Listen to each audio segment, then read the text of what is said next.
अरे माझं पीक आहे ना लय पाण्याला आले आणि पाण्यावाचून आहे ना जाळायला लागले. मला आहे ना पाईपलाईन करायची. तुझा ऊस तुटलाय ना तेवढं मोकळ्या रानातून माझी पाईपलाईन जाऊन दे की लागा. ए नाही जमणार भाऊ, मला ऊसाची तिरी राखायची. माझं किती नुकसान होईल तिरीचं. तुझ्या भावाचं आहे की शेजारी, त्यातनं जाऊ दे पाईपलाईन तुझी. नाही जमणार, कुणाचं नुकसान करायला निघाला तू. अरे माझ्या भावाचं आणि माझं आहे ना जमत नाही. माझी आणि त्याची भांडणं झाल्यात म्हणून तर म्हणतोय तुझ्या रानातून माझी पाईपलाईन जाऊन दे. ए बाबा तसलं नाही जमणार, मी माझं नुकसान नाही करून घेणार. तू तुझ्या मार्गाने कुठनं नाही. ए दाद्या, आम्ही आलो. कार तुला पाईपलाईन करायची होय? हा अरे मग का लोकांच्या पाया पडतोय तू? हा अरे एवढा मोठा कांदा ह्याच्यातनं जाऊ दे ना तुझी पाईपलाईन. तुला कुणी अडवलंय? अरे तुझी आणि माझी भांडणं झाली म्हणून म्हणलं तू नसतो जाऊन देत मला.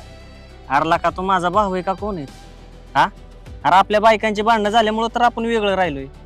म्हणून आपण दोघ जण भाऊ भाऊ वेगळं झालोय का? हा आपल्या वस्तूंची जमिनींच्या वाटण्या झाल्यात का? आपल्या नात्याची पण वाटणी केली का? हा अरे एवढा कसा पारका समजायला लागला ना? अरे आपल्या बायकांच्या आया जर वेगळ्या असल्या ना जन्म देणार, तरी आपल्या दोघांना जन्म देणारी आई एकच आहे.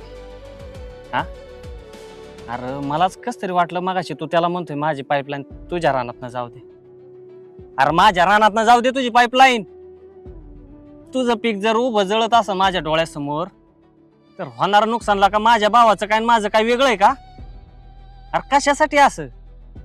अरे तू असं बोलून ना मला पर्क करतोय दाद्या. अरे मला तुझ्याशिवाय कुणाचा आधार आहे रे? हा अरे होणारं नुकसान हे दोघांचं आहे. असं नको वागत जाऊ आणि असं कुणाच्या पाया नको पडू. मला लय वाईट वाटतं या गोष्टींचं. तुला पाईपलाईन माझ्या रानात न जाऊ दे आणि पाईपलाईन होस तर आहे ना माझा तिथं हुसास आहे त्यातनं पाणी घे तुझ्या पिकाला. अजिबात जळून देऊ नको, पण कुणाच्या पाया पडू नको. तुला आता सांगतोय, आपल्या आई बापाने एवढं आपल्यासाठी कमवून ठेवलंय ना, आपण असं वागायचं होय? नाही नाही, मी चुकीचं कधीच वागणार नाही. आणि तुला आहे ना काय पाहिजे ते मला माग, पण लोकांपुढं हात पसरू नको. हा चालतंय, उद्याच पाईपलाईन चालू कर आणि पाणी नाही राहणार. आणि तुला काय पैशाची जरी गरज लागली ना तरी मला माग.